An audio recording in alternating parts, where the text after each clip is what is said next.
to give you an idea of really how and why we've done this, and who we identify as a conflict player and why. And this is it. And this is after we said, hey, this is a good idea. Let's take a look at why we should do this. When you take a look, this is the guy that we believe is the most difficult player to block. All right, so we don't get caught by rat killers. And maybe because it's high school football and they're just not as fast on the defensive line. Maybe it's because we lock up the ends. We only release the guys that are inside.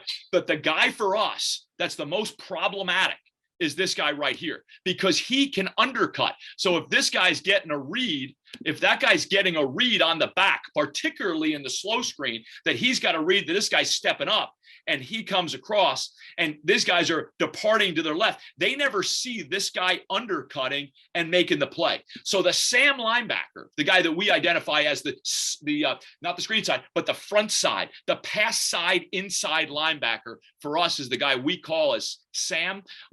That's the guy that's the hardest guy to account for us in any one of our slip, slow, boot, or waggle screens. That's the guy we've got to account for. So that's the guy we're reading. In other words, if we drop back and this guy steps up, and again, if they're in a 4-2-5 like we have drawn up here, that's the only thing we're looking for. So if that guy steps up or reverts in, blitzes, does anything other than expand in the coverage, we're throwing that one. We're going to throw the ball right there. We're going to 1, 2, 3, plant and throw. If not, if that guy reads that the running back's pass set, and the running back will pass set because even he is going to do protection first. So he's going to pass set. He's going to check for blitz, If he sees a blitz, he's going to chip it and then go set up his screen. He's going to let that guy run and he's going to get off of it. Okay. But he is not staying in blocking. Obviously, we've got to get him set up into the screen. But if this guy steps up, 1, 2, 3, plant your foot in the ground.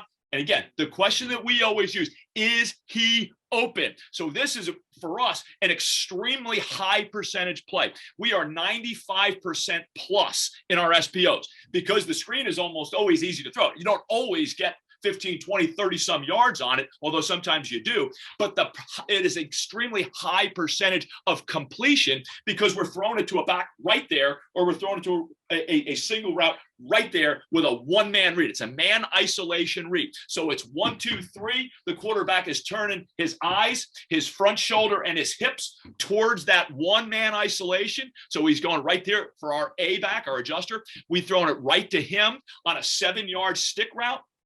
Or if this guy is not open and this guy has expanded out,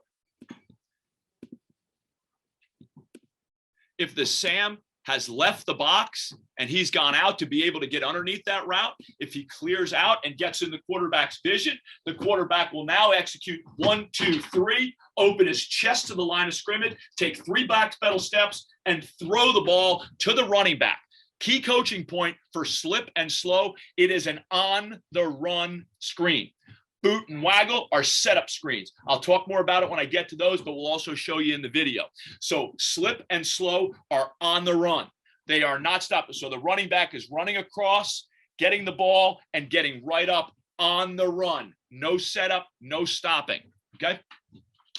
Okay, so going back as to what everybody else is doing now, let's take a look at some others. So against a 4-2-5 with an open alley, we like to just run that corner off and be able to take a look at being able to see if we can get that, particularly when the Sam is really the only guy that's able to get out and get underneath that route. With him, the overhang player, the alley player, splitting the distance between 2 and 3 in a 3-by-1 set. All right, if I click on to a next slide, to give you another look. Now, if we get man, so here's the thing. Everybody talks about, what do you do in RPOs against man? Well, they're not great because you don't have a conflict player. The conflict player is not responsible for the route. Somebody in man coverage is. So for us, if we identify man coverage, so in other words, we've got the weak side safety rolled down over number 3. We recognize he's in man coverage. The conflict player does not have to cover.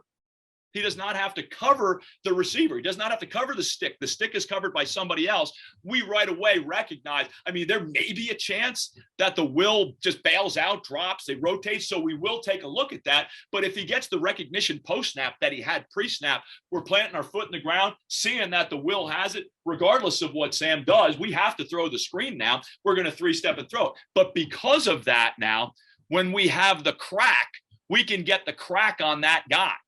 So now when we tag crack, the front side guard that has the in recognizes I better look for the undercut right now on Sam. Now, we don't want him to do that if we don't have to, but when we have man coverage and the likelihood that he may be tracking that, we make sure that we get a crack on one so we can get the out and the up and have him with eyes as he releases back inside on the Sam. The other thing is, if you notice, actually, the correction here, this is not slip. I just changed that over for it and forgot to change the wording. This is slow. This word right here should say slow.